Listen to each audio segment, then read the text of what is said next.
मित्रांनो, तुमचं पुन्हा एकदा जी स्टोरी टेलर या यूट्यूब चॅनलवर स्वागत आहे. आजच्या आपल्या गोष्टीचं नाव आहे द हंट, लेखक के. पण गोष्ट सुरू करण्याआधी जर कोणी या चॅनलवर पहिल्यांदाच आलेले असाल तर त्यांनी ह्या चॅनलला सबस्क्राईब करायला विसरू नका. चला तर मग अजिबात वेळ न घालवता गोष्टीला सुरुवात करूया.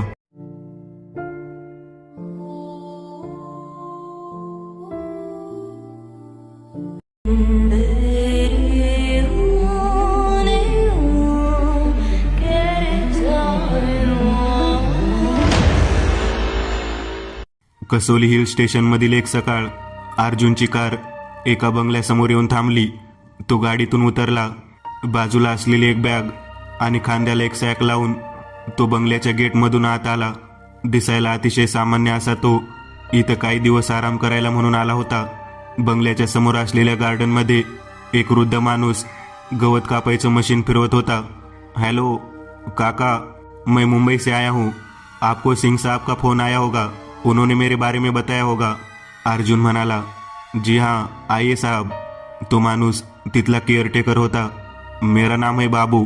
सिंह साहब ने बताया था कि आप आने वाले हो, इसीलिए आपके लिए बंगला रेडी रखा था साफ सफाई करके, बाबू म्हणाला. तो अर्जुनला आतमध्ये घेऊन आला आणि त्याने त्याला बंगल्याची ओळख करून दिली. तो बंगला एक मजली होता आणि वर टेरेस होतं. बाजूला असलेला एक बंगला सोडला तर तिथे आसपास जास्त मानवी वस्ती नव्हती. अर्जुनने त्याला आवडलेल्या रूममध्ये त्याचं सामान ठेवलं. बाबूने त्याच्या चहा पाण्याची सोय केली आणि नाश्ता बनवायला तो किचनमध्ये गेला. अर्जुनला वाचायची खूप आवड होती. नुकताच त्याने एक इंग्लिश पुस्तक वाचायला घेतलं होतं, ज्यात एका छोट्याशा आणि विरळ मानवी वस्ती असलेल्या हिल स्टेशनवर अचानक खुनाचं सत्र सुरू होतं. पण ते कोण करतंय याबाबत मात्र काही समजू शकत नाही. कथेचा नायक एक पोलीस इन्स्पेक्टर असतो, जो या सिरियल किलिंगच्या मागचं रहस्य उलगडायचा प्रयत्न करतो. कथेचा काळ हा 1959च्या वेळेचा दाखवलेला होता. अर्जुन आता कथेच्या क्लायमेट जवळ आला होता. योगायोगाने कथेचा नायक जो पोलीस इन्स्पेक्टर असतो त्याचं नावही अर्जुनच दाखवलेलं होतं. आता 2च पानं राहिली होती. अर्जुन ती 2 पानं वाचू लागला. लेखकाने पूर्ण कथा ही फर्स्ट पर्सन कॉन्टेक्स्टमध्ये लिहिली होती, म्हणजे तोच त्या कथेचा नायक असल्यामुळे सारखं तो सगळं काही असं मांडण्यात आलेला जणू हे सगळं त्याच्याच बाबतीत घडलं होतं. अर्जुन वाचू लागला. बंगल्याचं दार उघडून मी आत आलो. सगळीकडनं आम्ही बंगला घेरला होता. खुनाच्या मागे असलेल्या सूत्रधाराचं आता तिथून निसटणं अशक्य होतं. माझा मित्र आणि सहकारी विशाल याच्याशी माझं त्याच बंगल्यातल्या लँडलाईन फोनवरून अर्ध्या तासापूर्वी बोलणं झालं होतं, पण तो बंगल्यात कुठे दिसत नव्हता. बंगल्याची झडती घेतल्यानंतर आम्हाला बंगल्याच्या तळघराशी जाणाऱ्या पायऱ्या दिसल्या आणि मी माझ्याबरोबर असलेले 4 पोलीस आम्ही त्या पायऱ्या उतरत तळघराशी आलो. तळघरात एक खोली होती जिचं दार बंद होतं. आतमधून एका लहान मुलीच्या रडण्याचे आवाज येत होते. दाराला लाद घालून मी ते दार तोडलं आणि आत शिरलो आणि माझं डोकं सुन्न झालं. 2 दिवसापूर्वी बेपत्ता झाल्याची तक्रार करण्यात आलेला एक 14 वर्षाचा मुलगा, त्याचं प्रेत जमिनीवर पडलेलं होतं. त्याच्या मानेपासून खालच्या शरीरावर एकही जखम नव्हती, पण त्याचा जबडा पूर्णपणे फाडण्यात आला होता, अगदी तसंच जसं आधीच्या खुनात घडलेलं. त्याच्या तोंडातले सगळे दात पकडीने उपटून बाहेर काढलेले होते, अगदी तसंच जसं आधी घडलेल्या खुनात झालेलं. सगळ्या खून झालेल्या व्यक्तीप्रमाणे याचेही दात उपटलेले होते. हातापायावर दोरीने बांधल्याचे उरण होते. खुनी नक्की या दाताचं करतो काय, हा प्रश्न गेले 6 महिने मलाच काय पण या केसवर काम करणाऱ्या प्रत्येकाला सतावत होता. तो बंगला रॉड्रिग्स नावाच्या एका माणसाचा होता. तो माणूस स्वतः दिल्लीमध्ये राहायचा. हा बंगला त्यांनी इथे येणाऱ्या टुरिस्ट लोकांना भाड्याने देण्यासाठीच वापरत होता. बंगल्याच्या केअरटेकरचा 1 आठवड्यापूर्वीच अगदी अशाच प्रकारे मृत्यू झाला होता. केअरटेकरनी मेंटेन केलेलं रजिस्टर जळून कोळसा झालं होतं. त्यामुळे इथं नक्की कोण राहायला आलं होतं त्याची माहिती पोलिसांना मिळालीच नाही. त्या मुलीची वाचच गेली होती, ज्यामुळे ती पोलिसांना काही सांगू शकली नाही. तिला लिहिता वाचताही येत नव्हतं. शिवाय ती होतीही फक्त 5 वर्षाची. तिच्यासमोर हे घडलं असेल तर तिच्या बालमनाची अवस्था काय असेल याची कल्पना करत आम्ही तिला एका अनाथ आश्रमात ठेवलं. ती कोण होती, तिचे आईवडील कोण होते हे काहीच कळलं नाही. माझ्या 35 वर्षाच्या करिअरमध्ये ही अशी एकमेव केस राहिली जिथे रहस्य मी उलगडू शकलो नाही.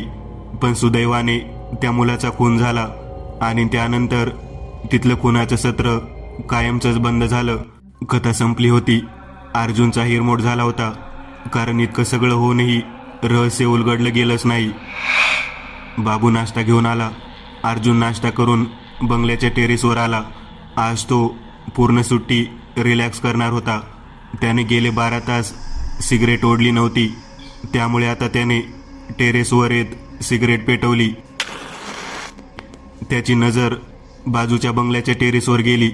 एक वृद्ध स्त्री टेरेसवर असलेल्या त्या झोपाळ्यावर बसलेली. ती बहुतेक पेपर वाचत होती.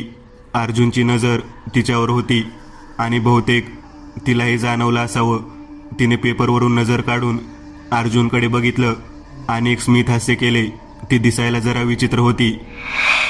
अंगावर ख्रिश्चन बायका घालतात तसा एक फ्रॉक, पांढरे शुभ्र केस ज्याचा बॉयकट केलेला, गळ्यात एक सोन्याची चेन, गोरी पान आणि डोळ्याला चष्मा, चेहरा सुरकुतलेला, वय 75 असावं. आणि तितक्यात टेरेसवरती एक सुंदर अशी तरुणी आली. एखाद्या हॉलिवूड चित्रपटातल्या हिरोईन इतकी सुंदर असणारी ती तरुणी बघून अर्जुन सिगरेटचे झुरके घ्यायचेही विसरला. तो क्षणभर गुंग होऊन तिला बघतच राहिला. त्या म्हातारीजवळ बसत ती काहीतरी बोलत होती. अर्जुन फक्त तिचं सौंदर्य निहाळत होता. काळे भोर केस, गोरा नितळ रंग, काळे पाणीदार डोळे, सरळ टोकदार नाक, शार्प अशी जॉलाईन, फिगर इतकं मादक जणू एखादी सुपर मॉडेल असावी. लाल ओठ असे की बघताच पुरुष तिला वश होईल. अंगावर एक क्रीम सिल्कचा शर्ट आणि एक ब्लॅक ट्राउझर. त्या म्हाताऱ्या स्त्रीशी बोलता बोलता तिची नजर अर्जुनकडे गेली. अर्जुनने स्मित हास्य केलं आणि तिने त्याला बघून इग्नोर केलं. पण अर्जुनला या सगळ्याची सवय होती, त्यामुळे त्याला ती आउट ऑफ लीगच होती. तो तिथून खाली आला आणि सरळ रूममध्ये जाऊन झोपला. संध्याकाळ झाली होती. त्याला जाग आली. तिथला लँडलाईन फोन वाजत होता. अर्जुनने अर्धवट झोपेतच फोन उचलला. हॅलो बॉस, कसा आहेस? मी ठीक आहे. काही प्रोग्रेस आहे का कामाशी निगडीत? नाही रे अजून तरी, पण 2 प्लॉट बघितलेत मी.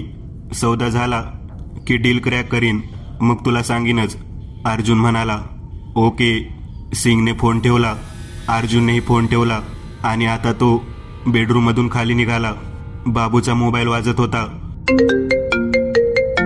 बाबूने फोन उचलला आणि तो काहीतरी ऐकून शॉक झाला होता. फोन ठेवत तो घाबरा घुबरा होत बाहेर आला. साहब, गजब हो गया. मेरे भतीजे की लाश मिली है जंगल की तरफ. बेचारा 21-22 साल का नौजवान था. अभी अभी शादी होने वाली थी. बाबू हे सगळं सांगून मोठमोठ्याने रडू लागला. त्याला जबरदस्त धक्का बसला होता.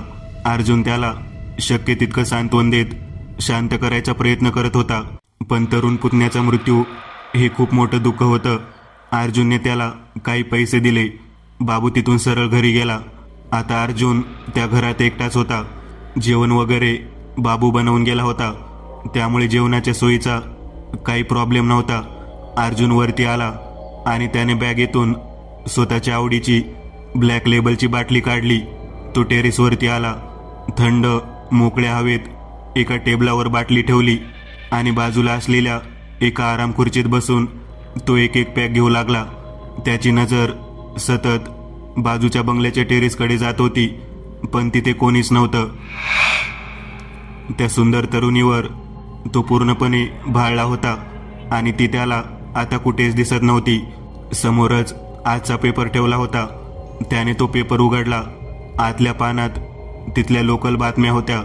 हेडलाईन वाचत वाचत तो एका बातमीवर येऊन थांबला. 21 वर्षाच्या तरुणीची हत्या, अज्ञात खुनावर गुन्हा दाखल. त्याने ती बातमी पूर्ण वाचली. इथल्या जंगल परिसरात 2 दिवसापूर्वी एका 21 वर्ष तरुणाचं प्रेत सापडलं होतं. आता त्यांनी कालचा पेपर शोधायला सुरुवात केली. त्यासाठी तो खाली आला. कोपऱ्यात रद्दीचा गट्टा दिसत होता. म्हणजे त्याला गेल्या महिन्याभरापर्यंतचे पेपर सापडले. तो आता प्रत्येक पेपर उघडून त्यातल्या बातम्यांचा शोध घेऊ लागला. गेल्या महिन्याभरात त्या पूर्ण परिसरामध्ये जवळजवळ 7 खून झाले होते. खून झालेले सगळे तरुण हे 12 ते 25 या वयोगटातले होते. हे तर अगदी त्या कथेतल्या घटनेसारखंच आहे. त्यात सुद्धा हेच होतं. आणि सगळ्या हत्या या 6 महिन्याच्या कालखंडात घडलेल्या. त्या कथेमध्ये आणि इथे घडलेल्या हत्यांमध्ये भरपूर समानता दिसत होती. त्यात एका हिल स्टेशनवर हे सगळं घडत होतं. आणि कसोली देखील एक स्टेशनच होतं जिथे मानवी वस्ती विरळ प्रमाणात होती. कसोली म्हणजेच ते हिल स्टेशन असं तर नाही. अर्जुनच्या मनात संशय येऊ लागला. त्या कथेमध्ये सुद्धा बहुतांश प्रेत ही जंगलाच्या परिसरातच सापडलेली असायची. द हंट असं त्या पुस्तकाचं नाव होतं. फार जास्त ते पुस्तक प्रसिद्ध नसल्याने इंटरनेटवर त्याबाबत काही नव्हतं. अर्जुनच्या मनात एखाद्या गोष्टीचं कुतूहल जागृत झालं की त्या गोष्टीचा शेवटपर्यंत पाठपुरावा करायचा ही त्याची सवय होती. म्हणता म्हणता आता 11:30 वाजले होते. त्याने त्याच्या दारूचा कार्यक्रम उरकला आणि जेवण करून तो आता झोपायला निघाला. त्याआधी त्याने बंगल्याचं गेट आणि सगळी दारं व्यवस्थित चेक केली. सगळ्या खिडक्या व्यवस्थित बंद केल्या आणि तो बेडरूममध्ये जाण्यासाठी जिना चढू लागला. तितक्यात बंगल्याची बेल वाजली. बहुतेक बाबू आला असेल असं त्याला वाटलं आणि तो दाराशी आला. त्याने दार उघडलं आणि क्षणभर त्याच्या डोळ्यांवर विश्वासच बसत नव्हता. कारण बाजूच्या बंगल्यात राहणारी ती सुंदर तरुणी त्याच्या समोर होती. एक्सक्यूज मी, पण सॉरी तुम्हाला या वेळेला डिस्टर्ब करते आहे. मला एक अर्जंट कॉल करायचा आहे. आमचा फोन डेड येतोय, ती म्हणाली. अर्जुन तिला नकार देऊ शकला नाही. हो या ना, अर्जुन म्हणाला. ती आत आली आणि मदमस्त मादकपणे चालत फोनजवळ आली. तिने एक नंबर डायल केला. हॅलो प्रिया, सॉरी बट मला नाही येता येणार. तुम्ही मीटिंग करून घ्या. रीटाची तब्येत खराब आहे. यू नो की आता ती वयस्कर आहे, त्यामुळे मला थांबावे लागणार, ती बोलत होती.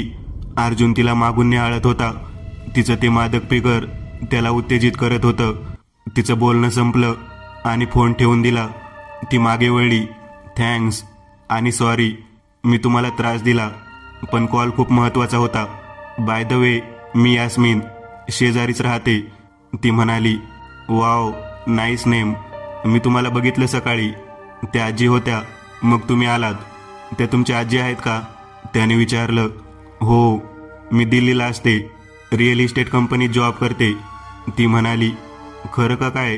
मी पण रिअल इस्टेटमध्येच आहे. प्लॉट खरेदी करणं आणि विकणं आमच्या कंपनीचा बिझनेस आहे, तो म्हणाला. That's great. तितक्यात बोलता बोलता तिची नजर स्वतःच्या बंगल्याकडे गेली. तिथं आता पूर्ण अंधार झाला होता. ओ शट, फ्यूज गेला वाटतं परत, ती एकदम टेन्शनमध्ये आली. डोंट वरी, मी काही मदत करू का? मला येतो फ्यूज लावता, अर्जुन म्हणाला. खरंच करता का? रीटाला ऑक्सिजनचं मशीन आहे आणि त्यात इन्व्हर्टरही डाऊन आहे कारण लाईट सारखी जाते आज, यास्मिन म्हणाली. हरकत नाही, अर्जुन म्हणाला. एक टॉर्च घेऊन तू यास्मिनच्या मागे तिच्या बंगल्याजवळ आला. तिने दार उघडलं आणि तोही तिच्या मागे घरात आला. तिने त्याला फ्यूज दाखवला. तुमच्याकडे पकड किंवा काही कटर वगैरे असेल तर घेऊन या, तोवर मी चेक करतो, तो म्हणाला. ती आतमध्ये गेली आणि तो फ्यूज चेक करू लागला. बाहेर आता वातावरण जरा पावसाळी झालं होतं. वीज चमकू लागली होती. ढगांचा गडगडाट सुरू झालेला. अचानक वीज चमकली. त्याच प्रकाशात मागे एक भयंकर आणि बिभत्स स्त्री त्याच्यापासून 3 फुटावर उभी होती. त्याच्या शरीराचा सुगंध ती श्वासात भरून घेत होती.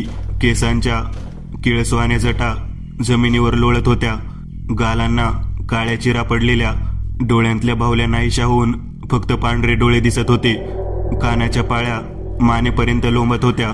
शरीर अगदी सडपातळ होतं. अंगावर एक काळा गाऊन, हातपाय आणि त्वचा पांढरी पडलेली, सुईसारखी टोकदार दात आणि तीक्ष्ण काळी नख. त्याच्या मानेचा लचका तोडायला ती आसुसलेली. त्याला कसलीच कल्पना नव्हती. अचानक त्याने फ्यूज प्रेस केला आणि लाईट आली. मागे वळून बघितलं आणि तो दचकला. मागे ती म्हातारी उभी होती, यास्मिनची आजी. ए, कोण आहेस तू? म्हातारीने विचारलं. अगं रीटा ग्रॅनी, ते आपले नेबर आहेत. मागून यास्मिन आली. थँक्स अ लॉट, खूप मदत झाली तुमची. बाय द वे, तुमचं नाव? यास्मिनने विचारलं. मी अर्जुन, मुंबईला असतो. म्हातारीला काहीच कळत नव्हतं. ती त्याच्या ओठांकडे बघत समजून घ्यायचा प्रयत्न करत होती. ॲक्च्युली तिला ऐकू येत नाही, त्यामुळे ती लिप रीड करून समजू घेते. म्हातारी अगदी थंड चेहऱ्याने तिथून निघून गेली.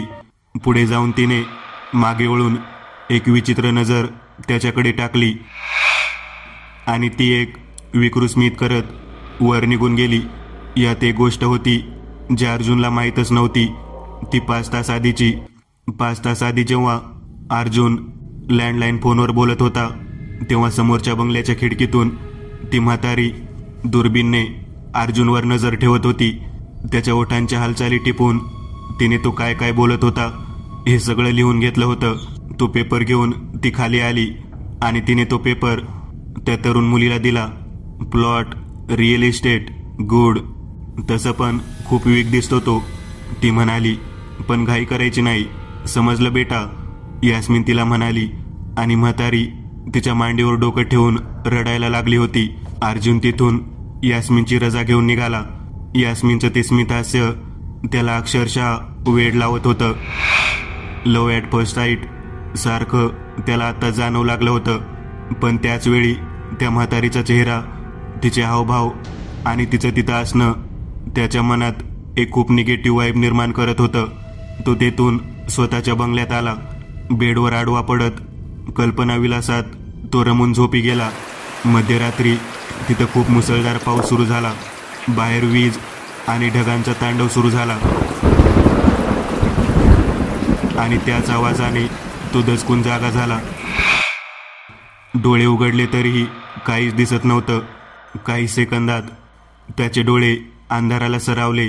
मोबाईल शोधायला त्याने टेबलवर हात सरसावला आणि त्याच्या हाताखाली एक सुरकुतलेला मऊ हात आल्याचं त्याच्या संवेदनाला जाणवलं आणि त्याच्या काळजात धडकी भरली. त्याने निरखून त्या अंधारात बाजूला बघितलं. त्याच्यापासून अगदी काही फुटावर कोणीतरी बसलेलं होतं. तिच्या केसांच्या जटा बघून त्याला जाणवत होतं की ती बाई असणार. त्याची वाचाच बसली. तोंडातून शब्द फुटत नव्हते. ओरडायचं होतं पण आवाज घशातच कोंडून गेला होता. अचानक लाईट सुरू झाली आणि यास्मिनच्या आजीचा तो चेहरा त्याच्या चेहऱ्यावर येऊन चिकटावा तशी त्याच्या एकदम जवळ आली आणि अर्जुन बेडवरून खाली पडून झोपेतून जागा झाला. शर्ट, कसलं बेकार स्वप्न होतं. त्याने आसपास बघितलं. बाहेर पक्ष्याच्या आवाजाने त्याला समजलं होतं की सकाळ झाली आहे. तो उठून बसला. आवरायला म्हणून तो खाली आला आणि दार वाजवलं. बाबू असेल बहुतेक असं त्याला वाटलं. त्याने दार उघडलं आणि समोर यास्मिन उभी होती.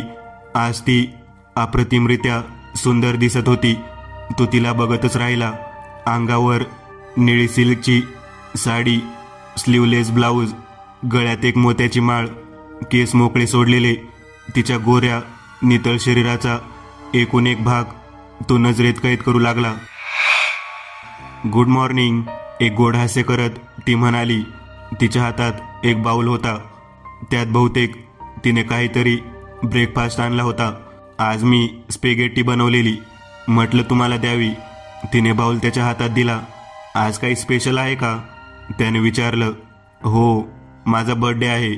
वा, हॅपी बर्थडे. या ना, आत तर या. त्याने तिला आत घेतलं. ॲक्च्युली मी बराच वेळ वाट बघत होते तुम्ही कधी उठता याची. फायनली खिडकीतून तुम्हाला बघितलं आणि मी आले.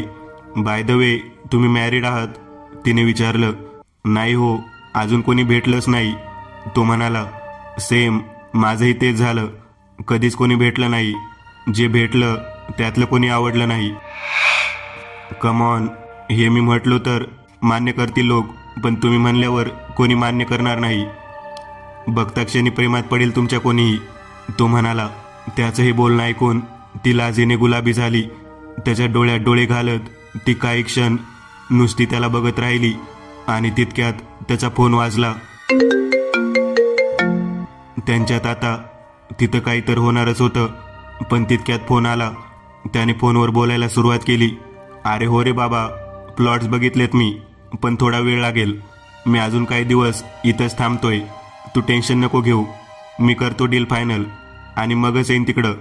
पण माझं कमिशन तयार ठेव. आता पैशाची गरज कधी लागू शकते. तिच्याकडे बघत अर्जुन म्हणाला. ती त्याला वरपासून खालपर्यंत बघत होती. तिच्या डोळ्यात एक वेगळी चमक दिसत होती. अर्जुनने फोन ठेवला. आता ते दोघेही आता डायनिंग टेबलजवळ बसून गप्पा मारू लागले. इकडचं तिकडचं बोलता बोलता आता दोघात जवळीक निर्माण होऊ लागली. आता फक्त प्रपोज करायची औपचारिकता बाकी राहिलेली. ती खूप खुशीत तिथून पुन्हा स्वतःच्या घरात आली. म्हातारी खुर्चीवर बसलेली. किती वेळ लावणार आहेस अजून? काल चांगला चान्स होता. म्हातारी म्हणाली. रीटा, मी जे करते ते सगळं ठरवून करते. तुला माहिती आहे ना आपल्यासाठी या स्पेसिफिक माणसाचं काय महत्त्व आहे. यास्मिन तिला समजावू लागली. म्हातारी लहान मुलीसारखी रुसून वर गेली. इकडे अर्जुन आवरून जरा निवांत बसला होता. यास्मिनला आज रात्रीच मनातलं सगळं सांगून टाकतो या विचारात तो होता. आजचा पेपर वाचू लागला. त्यात बाबूच्या पुतण्याच्या खुनाची बातमी आली होती. काही वेळातच बाबू आला. तो खूप सदम्यात होता. बाबू, क्या हुआ? कुछ पता चला? नहीं साहब, क्या पता चलेगा? उसे पिशाचीने खा गई. उसके दात निकाले गए. काय? अगदी हे असंच त्या कथेतही घडलं होतं. त्याने काल वाचलेल्या जुन्या पेपर्समध्ये दात गायब झाल्याची डिटेल्स नव्हते.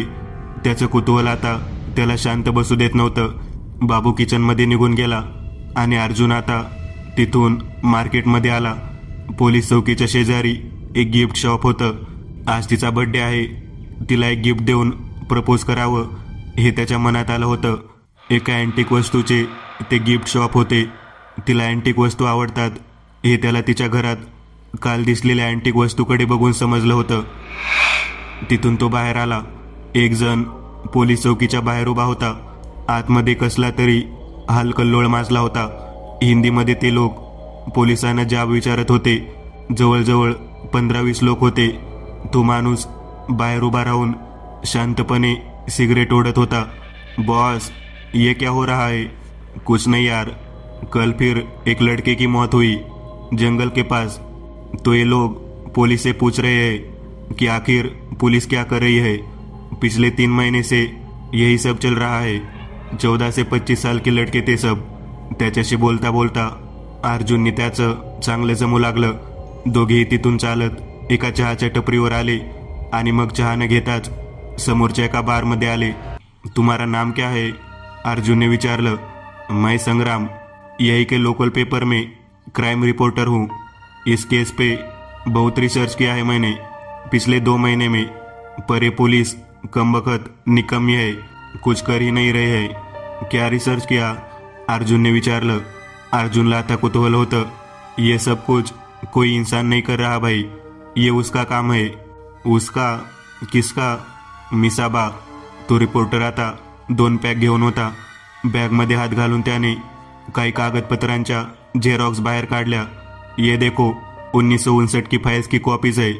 बहुत मुश्किल से ये रिकॉर्ड मिला है मुझे. ये देखो, तब 13 कत्ल हुए थे यहाँ इसी तरह, और उस वक्त एक पुलिस वाला था यहाँ जिसे ये केस दिया था. वो इसे सॉल्व करने के बहुत करीब था. हर बार ऐसा होता था कि मर्डर होने के बाद 1 दिन या 8 घंटे बाद पता चलता था, पर वो इतना शातिर था कि वो खूनी को बस पकड़ने वाला था, लेकिन वो कुछ देर पहले ही अपना आखिरी शिकार करके जा चुकी थी. पुलिस को जहाँ पे वो लाश मिली उसी घर से उसे एक छोटी बच्ची भी मिली थी. उसी बच्ची को अनाथ आश्रम भेज दिया गया. और फिर कहते हैं कि वो बच्ची एक रात लापता हो गई। वो बच्ची कौन थी, कहाँ से आई थी, कुछ पता नहीं चला। अगर वो बच्ची को ट्रैक कर पाते तो यकीनन ये पता चल जाता कि उसका मिसाबा से क्या लेना देना था। है कोण हे मिसाबा? लेकिन अर्जुनने विचारलं. हे सगळं ऐकताना त्यालाही लक्षात आलं होतं की त्याने काल वाचलेलं पुस्तक हे 1959 साली घडलेल्या घटनेवरच आधारित होतं आणि कथेचा नायक म्हणजे तोच पोलीस अधिकारी होता ज्याच्याकडे तेव्हा ती केस सोपवली होती. पण संग्रामचं पूर्ण बोलणं ऐकून घ्यायचं होतं त्याला आणि मग तो बोलणार होता. अरे उसकी भी एक कहानी है, ये शुरू कहाँ से हुआ सब? अर्जुन ने विचारलं. वो बात मैं तुम्हें यहाँ नहीं बता सकता, उसके लिए मेरे घर चलते हैं, संग्राम म्हणाला. अर्जुन संग्राम बरोबर दारूचा स्टॉक घेऊन संग्रामच्या घरी आला. ये लो, ये कहानियों की एक किताब, ये किसी ने 1922 में लिखी थी. लेखक का नाम भी देखो, धर्म प्रजापति. इस किताब को तब बच्चे बूढ़े सभी मज़े से पढ़ा करते थे. जैसे अमर चरित्र कथा थी वैसे ही ये किताब थी. बाद में 1932 में ये किताब बैन हो गई. पता नहीं क्यों. इसमें एक दिलचस्प कहानी है जो उस जमाने के कालखंड में स्थित थी. एक 24 साल का जवान डॉक्टर पहले विश्व युद्ध में 1915 से 16 के आसपास ब्रह्मदेश जाता है ब्रिटिश सेना की एक टुकड़ी के साथ. वहाँ एक गांव में एक बूढ़ा ज्योतिष उससे ये कहता है कि तेरी माथे की लकीरें ये साफ कह रही है कि तू जिस स्त्री से विवाह करेगा उसे छूने से पहले ही तेरी मृत्यु हो जाएगी, तो स्त्रियों से दूर रहना. अब ये तो होने से रहा. जवान लड़का बिना स्त्री से कैसे रहता? लड़का परेशान हो गया. उसने उस बूढ़े आदमी से इसके ऊपर कोई उपाय देने को कहा. बूढ़ा आदमी कोई मामूली इंसान नहीं था, बहुत सारे काले जादू और आगोर विद्या का जानकार था. उसने उसे पिशाचिनी साधना के बारे में बताया कि लगातार 7 दिन उसे कठोर तपस्या करके सारे नियम का पालन करके पिशाचिनी को प्रसन्न करना होगा. और जब पिशाचिनी प्रसन्न होकर उसके सामने अवतरित हो जाएगी तो वो उसे वरदान मांगने को कहेगी. उस वक्त अगर वो उसे ही अपनी पत्नी बनने को कहेगा तो वो राजी भी होगी और उसकी मृत्यु भी टल जाएगी, क्योंकि पिशाचिनी को नष्ट करना आसान नहीं. वो डॉक्टर मान गया. उसने 7 दिन जंगल में जाकर एक कठोर तपस्या की. 2 महीने बाद वो कसुलगढ़ नामक अपने शहर वापस आया. तब उसके साथ एक सुंदर अप्सरा की तरह दिखने वाली उसकी पत्नी भी थी. 50 साल तक वो दोनों खुशी खुशी रह रहे थे. इस बीच पर वो डॉक्टर बूढ़ा हो गया था और उसकी बीवी अब भी वैसी ही थी, खूबसूरत और जवान. उस डॉक्टर की एक रात अचानक मौत हो गई. और सबसे विचित्र बात यह हुई कि उसी रात उसकी बीवी ने एक लड़की को जन्म दिया. विचित्र इसलिए क्योंकि एक बच्चे को जन्म देने के लिए बच्चा कम से कम 9 महीने उसकी कोख में रहता है. ये कुदरत का नियम है.